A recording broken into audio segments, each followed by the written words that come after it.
अस्सलामु अलैकुम वरहमतुल्लाह। उम्मीद करता हूँ आप खैरियत से होंगे। मैं हूँ सैयद असद हुसैन और आप देख रहे हैं historic truth with Asad Naqvi. इंसान को बेदार तो हो लेने दो, हर कौम पुकारेगी हमारे हैं हुसैन। यूँ तो रोए ज़मीन पे पाए जाने वाला हर कबीला, हर बाशऊर इंसान हुसैन इब्न अली अलैहिस्सलाम से मोहब्बत करता है। ये मुमकिन ही नहीं कि ज़रूए ज़मीन पर रहने वाला कोई ऐसा इंसान जिसके अंदर शऊर हो, जिसके अंदर अक्ल हो और उसे इमाम हुसैन अलैहिस्सलाम के बारे में इल्म हो और वो उनसे मोहब्बत न करे। लेकिन इस्लाम के अलावा, अहले इस्लाम के अलावा एक रूए ज़मीन पर एक ऐसा फ़िरका भी मौजूद है, रूए ज़मीन पर एक ऐसा तबका भी मौजूद है कि जो दीगर अफराद से ज़्यादा इमाम हुसैन अलैहिस्सलाम से मोहब्बत करता है। उनके यहाँ इमाम हुसैन अलैहिस्सलाम से मोहब्बत, इमाम हुसैन अलैहिस्सलाम से चाहत बहुत उरूज पर है। वो तबका है हिंदू मज़हब का। आज की इस वीडियो के अंदर हम इस सवाल का जवाब तलाश करने की कोशिश करेंगे कि आखिर क्यों हिंदू मज़हब के अंदर इमाम हुसैन अलैहिस्सलाम के लिए इतनी मोहब्बत पाई जाती है।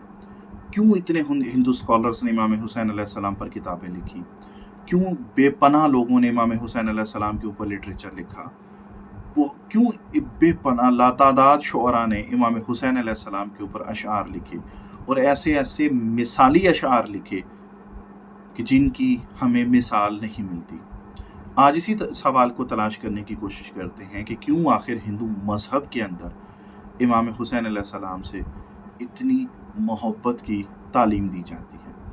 क्या आप जानते हैं कि कदीम हिंदू मजहबी किताब में एक ऐसी शख्सियत का जिक्र मिलता है जो जुल्म के ख़िलाफ़ उठेगी, जिसे प्यासा रखा जाएगा और जो एक नदी के किनारे बेदर्दी से शहीद कर दी जाएगी।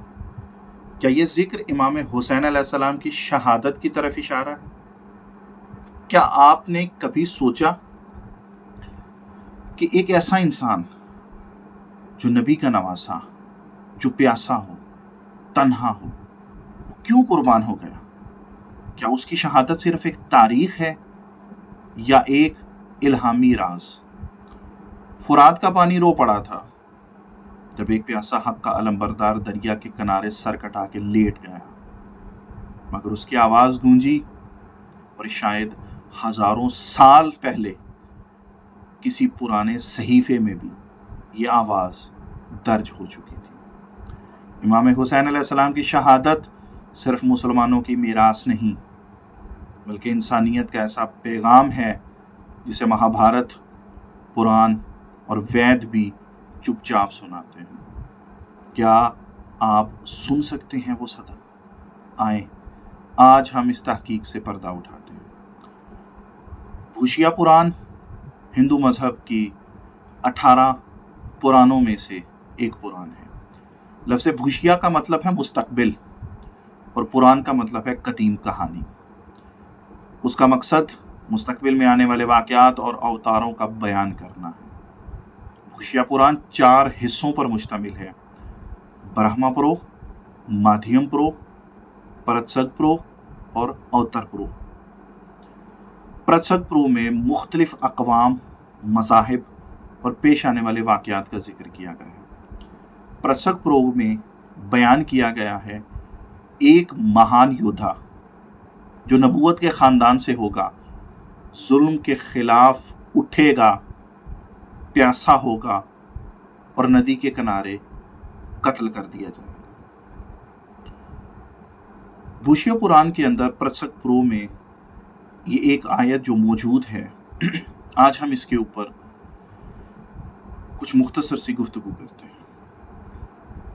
इस आयत को अगर हम 4 हिस्सों में डिवाइड करें तो 4 हिस्से, उसके जो बयान, पहले हिस्से के अंदर बयान किया गया है कि एक महान योद्धा, इमाम हुसैन अलैहिस्सलाम को इस्लाम में सिर्फ एक इमाम या मजहबी रहनुमा के तौर पर नहीं जाना जाता, बल्कि वो एक अजीम मुजाहिद और उसूलों के दिफा में जान देने वाले सिपाही के तौर पर भी जाने जाते हैं।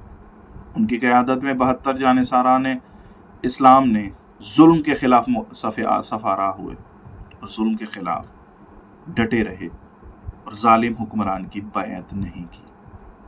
امام حسین علیہ السلام ایک بہت مہان یودھا تھے۔ اسی آیت کے دوسرے حصے میں بیان کیا گیا ہے کہ ان کا تعلق نبوت کے خاندان سے ہوگا۔ امام حسین علیہ السلام خاتم النبیین حضرت محمد مصطفیٰ صلی اللہ علیہ وآلہ وسلم کے نواسے تھے۔ ان کا تعلق براہ راست اہل بیت نبوت سے ہے، جو اس پیشگوئی کی بنیاد کو مزید مستحکم کرتا ہے۔ جناب رسالت امام صلی اللہ علیہ وآلہ وسلم نے فرمایا، الحسین منی وانا من الحسین۔ اس سے مضبوط اور مستحکم دلیل کوئی نہیں ہو سکتی۔ اس آیت کے تیسرے حصے کے اندر بیان کیا گیا ہے کہ ظلم کے خلاف اٹھنا، یزید کی جابرانہ سلطنت اور اس کی بیعت سے انکار، امام حسین علیہ السلام کے ظلم کے خلاف قیام کی واضح علامت ہے۔ ان کا قیام محض سیاسی نہیں بلکہ اخلاقی اور روحانی اصلاح کا اعلان ہے۔ اس کے چوتھے حصے میں بیان کیا گیا کہ وہ پیاسا ہوگا۔ واقعہ کربلا کا سب سے دردناک پہلو سقائے آب پر پابندی تھی۔ 3 دن تک امام حسین علیہ السلام اور ان کے اہل خانہ کو پانی سے محروم رکھا گیا، جو اس پیشگوئی میں بیان پیاس کی حقیقت کو پوری طرح واضح کرتا ہے۔ اس آیت کے 5ویں اور آخری حصے کے اندر بیان کیا گیا کہ ندی کے کنارے قتل کر دیا جائے۔ کربلا کا میدان فرات کے کنارے واقع ہے۔ امام حسین علیہ السلام کو اسی میدان میں شہید کیا گیا۔ پانی سامنے موجود تھا مگر دشمنوں نے ظلم کی انتہا کر کے اسے بند رکھا گیا۔ امام حسین علیہ السلام کی شہادت دریائے فرات کے کنارے گنج شہیدہ میں ہوئی۔ اسلامی خطبہ اور محققین، جن میں ڈاکٹر ذاکر نائک، مولانا وحید الدین خان اور علامہ طالب جوہری نے ہندو صحیفوں میں ایسی پیشگوئیوں کی طرف اشارہ کیا۔ ویدوں میں ایسے افراد کا ذکر جو اپنی جان قربان کرتے ہیں دھرم کی حفاظت کے لیے۔ اسی طریقے سے بھگوت گیتا میں جہاں کرشن کہتے ہیں جب جب ظلم بڑھے گا میں دھرتی پر آؤں گا، یہ تمام اشارات ایک عظیم روحانی جنگ کی طرف اشارہ کرتے ہیں جو امام حسین علیہ السلام کی جدوجہد سے مشابہ ہے۔ اسی طریقے سے کالکی پران ہندوؤں کی 18 پرانوں میں سے ایک اور پران ہے۔ کالکی پران میں بیان کیا گیا ہے کہ اندھکار کے دور میں ایک روشن چہرہ ظلم کے خلاف کھڑا ہوگا، وہ اپنے سچ پر ڈٹا رہے گا اور قربانی دے گا۔ اس سے امام حسین علیہ السلام کے مشن کی واضح عکاسی ہوتی ہے کہ اندھکار کے دور میں، ایک ایسے دور میں جب ظلم ہر طرف روا ہوگا تو ایک روشن چہرہ اس ظلم کے خلاف کھڑا ہوگا۔ تو یزید کی نج حکومت کے خلاف حسین ابن علی علیہ السلام اٹھے اور اپنے سچ پر ڈٹے رہے حتیٰ کہ قربان ہو گئے۔ اسی طریقے سے کالکی پران میں ایک اور جگہ پر بیان کیا گیا ہے کہ کلیوگ میں ایک ایسا یودھا آئے گا جو نورانی ہوگا اور وہ جھوٹے راجاؤں کے خلاف لڑے گا اور ایک میدان میں شہید ہوگا۔ اس کی قربانی آنے والی نسلوں کے لیے مثال بنے گی۔ یہ بھی ایک بہت واضح ہے کہ کلیوگ ایک ایسا دور جس میں ظلم بہت عروج پہ ہوگا، تو ایک نورانی یودھا آئے گا اور وہ جھوٹے راجاؤں کے خلاف لڑے گا۔ یزید ابن معاویہ سے بڑا جھوٹا حکمران شاید ہی تاریخ اقوام عالم میں آیا، اور ان کو ایک میدان میں شہید کیا جائے گا۔ کربلا میں حسین ابن علی علیہ السلام کی شہادت اس چیز کی طرف اشارہ ہے۔ اسی طریقے سے شیو پران کے اندر، یہ بھی ہندوؤں کا ایک پران ہے، شیو پران میں بیان کیا گیا ہے کہ دریا کے کنارے ایک مہمان آتما راج دھرم کے جھوٹے ٹھیکیداروں کے خلاف قربان ہوگی۔ اس کی پکار انت کال تک سنائی جائے گی۔ دریا کے کنارے ایک مہمان آتما سے مراد ایک روح، ایک جسم ہے۔ دریا کے کنارے ایک مہمان آتما وہ جو شہید کر دی جائے گی یہ سب جانتے ہیں اس بات سے کہ امام حسین علیہ السلام کربلا کے باسی نہیں تھے۔ امام حسین علیہ السلام مدینہ سے نکل کر مکہ اور پھر کربلا آ کر قیام کیا، جو کہ سرزمین کربلا پر حسین ابن علی مہمان تھے۔ یہ آیت اسی چیز کی طرف اشارہ کر رہی ہے کہ دریا کے کنارے ایک مہمان آتما راج دھرم کے جھوٹے ٹھیکیداروں کے خلاف قربان ہوگی، تو حقیقتاً وہ یزید ابن معاویہ اور ابن زیاد خود کو دھرم کے ٹھیکیدار، خود کو مذہب کے ٹھیکیدار کہتے تھے، اور اس کی پکار انت کال تک سنائی جائے گی۔ اور حقیقت بھی یہی ہے کہ روئے زمین پر کوئی بھی واقعہ اپنا وجود اس قدر برقرار نہیں رکھ سکا جتنا واقع کربلا اپنی روح کو برقرار رکھ سکا، اور انت کال یعنی کہ قیامت کے بعد کا دور، اس دور تک سنی جائے گی تو صرف اور صرف یہ واقع کربلا ہی کی صدا ہے جو قائم ہے اور قائم رہے گی۔ اسی طریقے سے وشنو پران کے اندر بھی بیان کیا گیا ہے کہ کل یگ کے وسط میں ایک ایسا مرد راست باز پیدا ہوگا جو دنیا کے اندر قائم کیے گئے باطل دھرم کو چیلنج کرے گا، وہ ظلم کے خلاف کھڑا ہوگا تنہا مگر سچائی کے ساتھ۔ اس میں بھی بیان کیا گیا ہے کہ کل یگ کے وسط میں، وسط سے مراد ہے کہ حضرت آدم علیہ السلام سے لے کر روئے زمین تک قیامت تک کا درمیان اگر دیکھا جائے تو درمیان میں حسین ابن علی علیہ السلام جو دنیا کے اندر قائم کیے گئے باطل دھرم کو چیلنج کرے گا۔ یزید ابن معاویہ نے خود ساختہ ایک دھرم کریٹ کیا تھا۔ امام حسین علیہ السلام اس ظلم کے خلاف اٹھے مگر سچائی کے ساتھ اور تنہا شہید کر دیے گئے۔ اسی طریقے سے اسکندہ پران کے اندر بیان کیا گیا ہے کہ ایک سچے دھرم کے رکھوالے کو پاپی راجا دھوکہ دے گا مگر وہ حق سے نہیں ہٹے گا، پانی سے محروم ہو کر بھی وہ اپنا اصول چھوڑنے کو تیار نہ ہوگا۔ یہ بھی ایک بہت واضح ہے کہ ایک سچے دھرم کا رکھوالے امام حسین علیہ السلام سے بڑا مذہب حقہ، اسلام مذہب حقہ کا رکھوالا روئے زمین پر کوئی نہیں ہو سکتا، اور وہ حق سے پیچھے نہیں ہٹیں گے۔ یزید نے لامحالہ بہت سی کوششیں کی امام حسین علیہ السلام کو پیچھے ہٹانے کی، لیکن امام حسین علیہ السلام نہیں پلٹے۔ پانی سے محروم ہو کر وہ اپنے اصول کو نہیں چھوڑیں گے۔ آخری حربہ اہل بیت اطہار پر پانی بند کر کے ان کو ایموشنلی ٹارچر کرنے کا تھا، لیکن حسین ابن علی علیہ السلام نے اس حربے کو بھی کامیاب نہیں ہونے دیا اور اپنے اصول کو نہیں چھوڑا اور شہید ہو گئے۔ یہ الفاظ بھی امام حسین علیہ السلام کی جد و جہد سے مماثلت رکھتے ہیں۔ اسی طریقے سے اتھر ویدا کے اندر بیان کیا گیا ہے کہ جب دھرم ختم ہونے لگے تب ایک روشن چہرہ دھرتی پر اپنی جان قربان کرے گا، اس کی قربانی سے زمین دوبارہ شانت اور پاک ہو جائے گی۔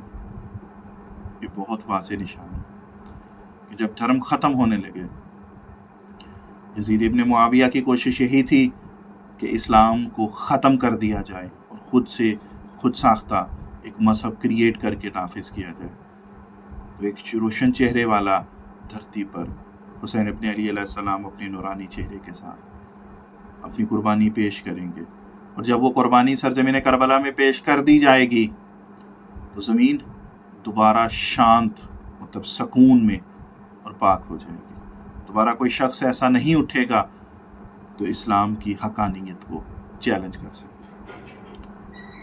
اسی طریقے سے مہابھارت کے اندر شانتی پروا بک 12 کے اندر بیان کیا گیا ہے کہ دھرم کی بقا کے لیے ایک یودھا آئے گا جو اپنی جان دے گا مگر جھوٹے راجا کی اطاعت قبول نہیں کرے گا۔ یہ بھی ایک بہت واضح نشانی ہے۔ اسی طریقے سے لنگ پران کے اندر بیان کیا گیا ہے کہ ایک نیک انسان جو نور میں ڈوبا ہو جھوٹے راجا کے خلاف بولے گا اور اپنی جان دے گا، اس کی صدا ان گنت زمانوں تک گونجے گی۔ یہ بھی ایک بہت واضح نشانی ہے کہ ایک انسان جو نور میں ڈوبا ہو، حسین ابن علی علیہ السلام سے زیادہ نورانی شخصیت روئے زمین پر نہیں، جھوٹے راجا کے خلاف بولے گا۔ یزید ابن معاویہ जो मुतलकन झूठ था, उसके खिलाफ हुसैन इब्न अली अलैहिस्सलाम का खुरूज और बोलना, और अपनी जान कुर्बान करेंगे, और फिर उनकी सदा अनगिनत ज़मानों तक गूंजेगी। करबला 61 हिजरी का वाक़या नहीं, करबला की सदा सिर्फ 61 हिजरी नहीं, आज 1447 हिजरी में भी ये सदा सुनाई देती है। आने वाले अय्याम, आने वाले ज़माने और ता क़यामत तक ये सदा हमेशा सुनाई देती रही। इसी तरीके से मार्कंडिया पुराण के अंदर बयान किया गया है कि एक जंग होगी जो खैर और शर के दरमियान होगी, और सच का साथ देने वाले शहीद होंगे, मगर उनका खून ज़मीन को पाक करे। ये भी एक बहुत वाज़े निशानी। इसी तरीके से ब्रह्मा विवर्ता पुराना के अंदर बयान किया गया है कि कलयुग के आखिर में ऐसे लोग आएंगे जो अपनी जान हक के लिए कुर्बान करेंगे, उनकी कुर्बानी इंसानियत के लिए रोशनी है। ये भी एक बहुत वाज़े करबला की तस्वीर बयान करता है। इसी तरीके से पद्मा पुराण के अंदर बयान किया गया है कि कभी ऐसा वक्त आएगा, एक नेक रूह दरिया के करीब अपनी जान देगी, उसका खून इंसाफ के बीज बोएगा। ये भी बहुत वाज़े निशानी है कि हुसैन इब्न अली अलैहिस्सलाम ने दरियाए फुरात के किनारे शहादत को कबूल किया, और उनका खून इंसाफ के बीच बोएगा। और ये हकीकतन भी इमाम हुसैन अलैहिस्सलाम की शहादत के बाद बातिल खामोश हो गया और हक सबके ऊपर वाज़े हो गया। ये भी इमाम हुसैन अलैहिस्सलाम के फ़लसफ़ा कुर्बानी के करीब दिखाई देता है। इसी तरह प्रोफेसर वेद प्रकाश एक बहुत मारूफ हिंदू स्कॉलर हैं। वो अपनी किताब इस्लाम इन हिंदू स्क्रिप्चर्स में लिखते हैं कि भूशिया पुराण में जिस योद्धा का जिक्र है वो पैगम्बर इस्लाम के ख़ानदान से ताल्लुक़ रखता है, और उसकी शहादत जुल्म के ख़िलाफ़ एक मुक़द्दस जंग की अलामत है। उसकी शनाख्त इमाम हुसैन अलैहिस्सलाम के तौर पर की जा सकती है। इसी तरीके से पंडित धर्मवीर शर्मा करबला के वाक़े में जिस तरह से पानी बंद किया गया और इमाम हुसैन अलैहिस्सलाम को फुरात के करीब शहीद किया गया, वो भूशिया पुराण में मौजूद पेशगोई से हैरत अंगेज़ तौर पर मेल खाता है। भूशिया पुराण की ये पेशगोई महज एक शायराना इत्तेफाक नहीं, बल्कि रूहानी तौर पर एक गहरी हम-आहंगी का मसला है, जो इल्हामी कुतुब और तारीख़ करबला को एक मुश्तरका नुक्ते पर लाकर खड़ा करती है। इमाम हुसैन अलैहिस्सलाम का किरदार न सिर्फ इस्लाम बल्कि दीगर मज़ाहिब की तालीमात में भी जुल्म के ख़िलाफ़ एक दायमी अलामत के तौर पर उभरता है। अगर ये पेशगोई क़तई व हतमी तौर पर इमाम हुसैन अलैहिस्सलाम के लिए हो, उस पर इख्तलाफ मुमकिन है, लेकिन उसकी जुज़ियात और इमाम हुसैन अलैहिस्सलाम की हयात तय्यबा के साथ मुमासिलत नाकाबिल इनकार। उम्मीद कर सकता हूँ कि मैंने आज की इस वीडियो के अंदर वो एक सवाल जो हमने वीडियो के स्टार्ट में उठाया था कि क्यों हिंदू मज़हब के पैरोकार इमाम हुसैन अलैहिस्सलाम से इतनी मोहब्बत रखते हैं, क्यों वो इमाम हुसैन अलैहिस्सलाम के नाम का दम भरते हैं। वो इसलिए दम भरते हैं कि उनकी किताबों के अंदर, मुख्तलिफ़ किताबों के अंदर, मुख्तलिफ़ जगहों के ऊपर इमाम हुसैन अलैहिस्सलाम की शहादत और इमाम हुसैन अलैहिस्सलाम की कुर्बानी का जिक्र किया गया है। और वो बाशऊर हिंदू जिसकी रसाई इन किताबों और इन आयात तक हो जाती है, वो खुद को इमाम हुसैन अलैहिस्सलाम की शहादत और इमाम हुसैन अलैहिस्सलाम की हक़ानियत को तस्लीम करने से रोक नहीं पाता। क्यों कि इंसान को बेदार तो हो लेने दो, हर कौम पुकारेगी हुसैन, हमारे हैं हुसैन।